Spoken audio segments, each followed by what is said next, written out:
J'ai reproduit plusieurs fois dans ma vie le même pattern dans mon rapport aux femmes. Ça a été catastrophique. Je peux dire que ça a littéralement détruit ma vie 2 fois. Je m'adresse aux bonhommes, les bons pères de famille, les bons époux, les bons maris, les bons conjoints, qui se donnent justement pour ceux qu'ils aiment. Si c'est toi, je suis désolé, cette vidéo, elle pourrait vraiment te chambouler, foutre le bordel dans ta vie, tout comme elle pourrait te libérer, tout comme elle pourrait te prévenir de grosses erreurs, notamment des erreurs qui, moi, m'ont coûté ma vie de famille. J'ai rencontré la mère de mes enfants quand j'avais 13 ans.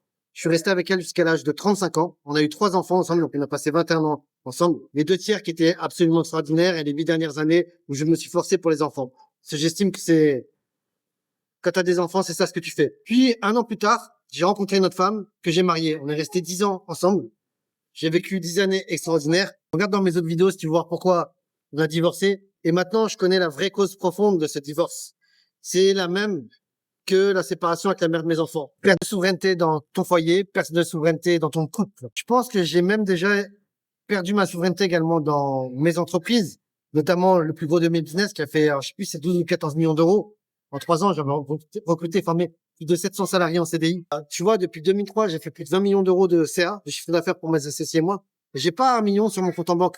Pourquoi? Perte de souveraineté, encore une fois. Alors, c'est quoi la souveraineté exactement? Tu vois, les mecs comme toi et comme moi, on est des entrepreneurs, des bâtisseurs, des constructeurs. On construit des empires. Finalement, un empire, c'est quoi? C'est un royaume. Où toi, t'es au milieu, t'es le roi, et c'est toi qui décides. Et c'est toi qui prends toutes les responsabilités. C'est-à-dire que si le royaume, il va bien, c'est grâce à toi. Si le royaume, il va mal, c'est à cause de toi. Et les mecs comme moi, en fait, j'ai fait l'erreur, créer un royaume au service de mes sujets. Alors que un roi, il fait pas ça, en fait. Un roi, il construit un royaume pour lui. Les sujets sont invités, on leur propose, on fait un essai, s'ils s'y sentent bien et qu'ils aident à construire le royaume, ils peuvent rester. Si ça ne leur convient pas, ils s'en vont. Et moi, le problème que j'ai fait, l'erreur que j'ai faite, c'est souvent de m'adapter justement au sujet, au bien-être des sujets. C'est-à-dire que j'ai bâti un royaume pour moi, en fait, plutôt j'ai bâti un royaume déjà à la base pour mon foyer, pour gagner de l'argent, pour subvenir aux besoins des miens. Donc tu vois déjà ça, je vais pas dire ça partait mal, c'est bien, c'est la bonne cause, c'est noble, mais c'est pas les bonnes raisons. En fait, un roi, il doit construire pour lui d'abord. C'est ça qu'on dit, on va pas chercher de petite amie si t'as pas d'argent, tu vois. Ouais, construis d'abord pour toi, et une fois que tu as construit, voilà, tu vas proposer à une femme de venir dans ton royaume, et c'est à elle d'adhérer et de suivre absolument toutes les règles de ton royaume. C'est pareil en entreprise. Tu crées un business, tu mets des process, et les gens doivent rentrer dans ton process, doivent se plier à tes règles. Et si ça leur convient pas, ils s'en vont. Tu vois, demain, si tu changes ton entreprise, tu adaptes ton entreprise pour tes salariés, elle va couler ta boîte. Parce que si les salariés savaient de quoi l'entreprise a besoin, vraiment, ben, ils n'auraient pas besoin de toi, tu vois, ils seraient à ta place. Et donc, m'arrivait la même chose dans mon couple, mon premier couple avec la mère de mes enfants, où de plus en plus, je laisse la mère de mes enfants les comportements dont je devais être père, tu vois. C'est-à-dire que les règles de la maison, finalement, c'est même plus moi qui les donnais, en fait. Moi, je faisais que financer la maison. Et même sur l'éducation, je me rappelle plusieurs fois, je lui ai dit, mais vas-y, mais laisse-moi être père. En fait, je demandais la permission, alors que tu vois, un homme au foyer, c'est lui qui décide, c'est lui qui impose, c'est lui qui est garant, responsable de la sécurité. Et donc, il sait mieux que personne de quoi le foyer a besoin. Parce que de toute manière, c'est lui qui va assumer les pots cassés. C'est vrai. Et donc, tu vois, j'ai tout fait, en fait, et ce foyer qui, à la base, était une maison enchantée, c'est devenu une cage, une prison dorée. La deuxième fois, c'est avec mon ex-épouse, qui est une femme. Et j'ai perdu ma souveraineté le jour où, pour me marier, j'ai dû me convertir à l'islam et fermer une de mes identités. Et là, je viens de demander à ChatGPT pourquoi un homme perd sa souveraineté dans son couple, selon Carl Jung, Freud, John de Martini et Tony Robbins. Tu vas voir que l'explication elle est bien meilleure que celle que moi je viens de te donner. Et surtout, tu vas trouver d'autres exemples qui vont certainement te parler. Donc déjà, si tu es encore là, marque s'il te plaît dans les commentaires attentif pour que je sache que j'ai toujours ton attention et que le sujet t'intéresse. Donc, j'ai prompté l'IA pour qu'elle soit un peu plus intelligente et qu'elle me réponde pas tout de suite. Donc, elle m'a dit, je vais distinguer leur vocabulaire réel de l'interprétation moderne, perte de souveraineté, sinon on risque de leur faire dire n'importe quoi. Bien joué, l'IA. Donc, ils n'utilisent pas le mot souveraineté au même sens, mais leur grille converge vers un mécanisme. L'homme abandonne son centre intérieur pour sécuriser le lien. D'ailleurs, à force de travailler là-dessus, j'ai ma petite hypothèse sur d'où ça vient ce truc-là. Donc, abonne-toi, si je vais faire une vidéo prochainement dans laquelle je vais partager mon hypothèse. Donc, Carl Jung, Selon Carl Jung, il renonce à son individualisation. Pour Jung, un homme perd sa souveraineté lorsqu'il construit une persona, le bon mari, le père sacrificiel, l'homme fiable, puis confie ce rôle avec son identité, puis confond ce rôle avec son identité. Il réprime alors sa colère, ses désirs, son besoin de liberté et sa part indisciplinée dans son ombre. Plus il veut paraître irréprochable, et plus cette énergie refoulée travaille contre lui. Et là, ça va te parler, moi, je me rappelle, tu vois, putain, mais, Monnet, qu'est-ce que, je ruminais en silence, tu vois. Et je me suis toujours battu, enfin, tu vois, que ce soit avec ma première femme ou avec ma deuxième femme, je me suis toujours considéré comme un sacré bonhomme qui fait tout ce dont son foyer a besoin et qui était fier de ça, mais au prix de ses propres désirs. Et donc, ce que dit Carl Jung encore, que il peut également projeter son anima sur sa partenaire, elle devient la source de son amour, de sa sensibilité, de son inspiration et de son sentiment d'être complet. Au lieu d'intégrer cette dimension en lui, il dépend d'elle pour se sentir vivant. Il ne s'individualise plus, il fusionne. Version brutale, il ne vit plus sa vérité, il interprète parfaitement le personnage qu'on attend de lui. Et ça, j'ai vécu ça avec la mère de mes enfants, mais je l'ai vécu avec mon ex-épouse. Donc, j'ai parlé un petit peu là de mon ex-épouse parce que c'est plus récent, en fait, et c'est plus frais pour moi. C'est que mon ex-épouse, c'est un canon, c'est une bombe de féminité, de sensualité, c'est une déesse, c'est une vraie reine, c'est une queen, tu vois. Quand elle passe, elle a la grande classe. Et tu vois, elle est dans sa féminité au maximum. Et je me rappelle que, justement, elle m'aidait à me construire aussi parce que elle ne tolérait pas que je ne sois pas pleinement dans mon...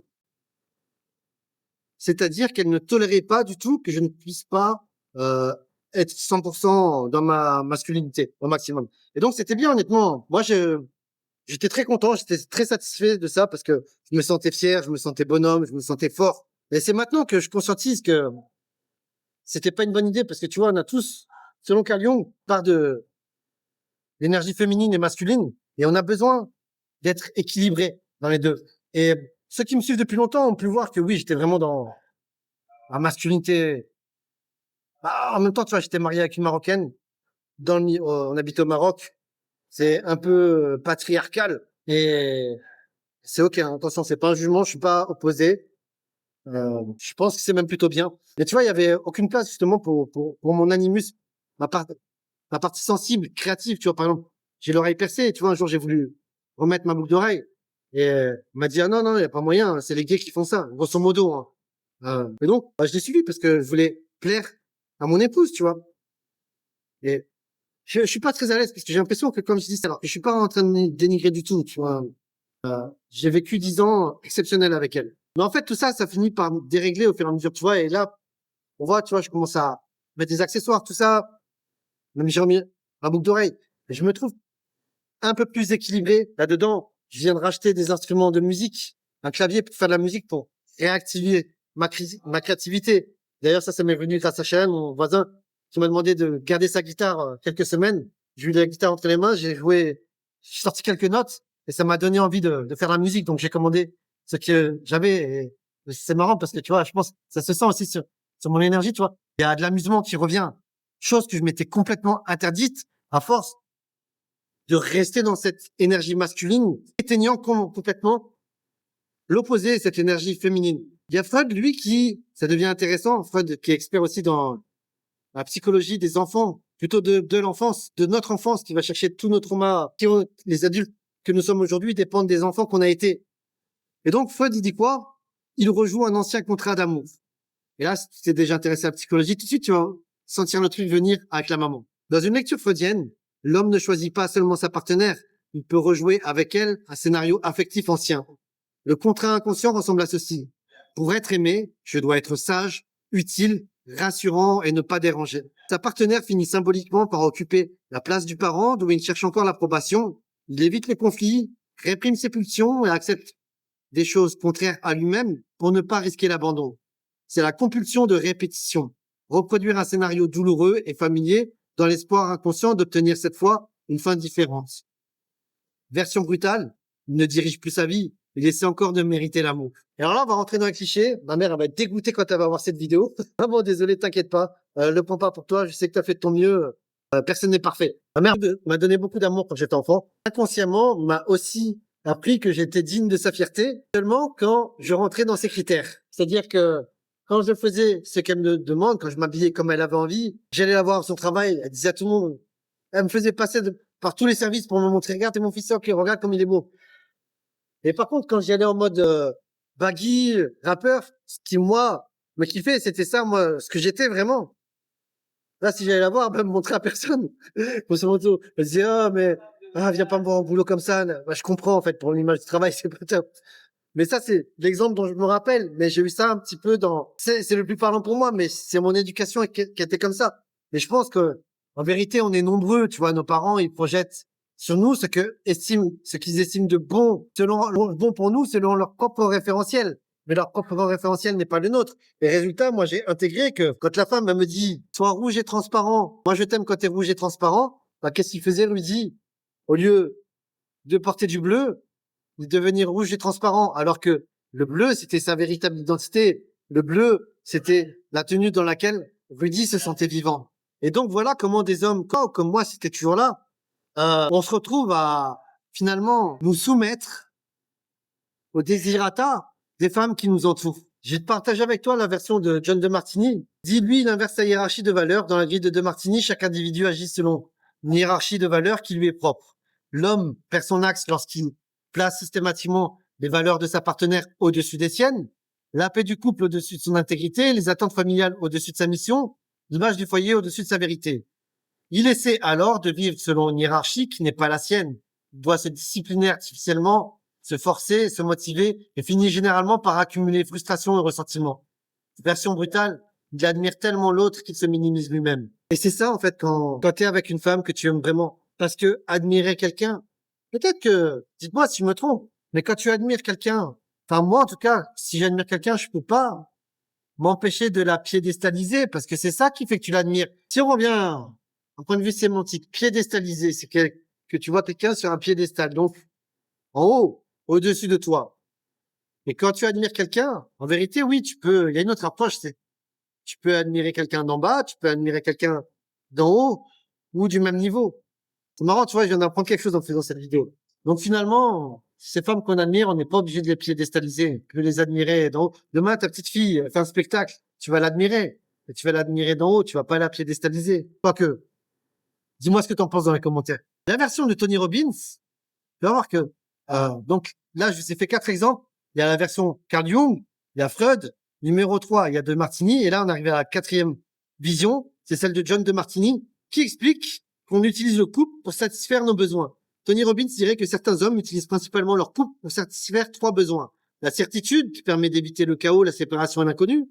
L'amour et la connexion, pour ne plus se sentir seul. La signification, qui te permet de te sentir important, parce qu'on a besoin d'elle. Quand l'amour et la connexion dominent, l'homme peut sacrifier son bien-être, perdre son identité et devenir incapable de dire non. Quand sa valeur vient du fait d'être indispensable, il surdonne, il sauve, protège et supporte trop longtemps. Moi, je me reconnais carrément dans tout ça. Et toi? Il conserve donc la relation, mais sacrifie la croissance, la liberté, la variété et parfois le respect de lui-même. Version brutale, il préfère une prison connue à une liberté incertaine. Et si tu suis mes contenus courts sur Instagram, j'en parlais de ça, tu vois, j'expliquais que je venais de découvrir la liberté, que aujourd'hui, je suis abondant en temps. J'ai même un peu plus d'argent pour moi, tu vois. Et j'ai découvert que la liberté, c'est sucré, mais c'est acide en même temps. Et donc, moi, je me retrouve vraiment dans ces 4 patterns, ces 4 explications de ces 4 coachs. Donc, dis-moi dans lesquels tu te retrouves. Numéro 1, Carl Jung. Numéro 2, Freud. Numéro 3, l'explication de John de Martini. Numéro 4, l'explication de Tony Robbins. Et ce qu'on apprend, c'est qu'il y a aussi un mécanisme commun. Un homme perd sa souveraineté lorsqu'il prend souvent inconsciemment cette décision. Celle de préserver le lien. Préserver le lien est plus important que se préserver soi-même. Il ne perd pas son royaume d'un seul coup. Il cède territoire après territoire. Une opinion tue, une limite abandonnée, un désir reporté, une humiliation rationalisée, ou un choix fait pour éviter une dispute. Puis un jour, il regarde sa vie et découvre que tout fonctionne, sauf lui. La phrase centrale qu'on pourrait utiliser comme conclusion de cette vidéo, c'est que tu ne perds pas ta souveraineté parce que tu aimes trop une femme. Tu la perds lorsque tu lui confies la responsabilité de ta sécurité, de ton identité, de ta valeur. Ce qui est toujours là, c'est que ce contenu te parle et sache que t'es pas seul et que je t'invite à nous rejoindre. T'as le lien dans les commentaires. Si tu vois cette vidéo sur format vertical sur un autre réseau, tu as juste à commenter souveraineté ou m'envoyer souveraineté en DM après avoir enregistré cette vidéo pour nous rejoindre. Like, ciao.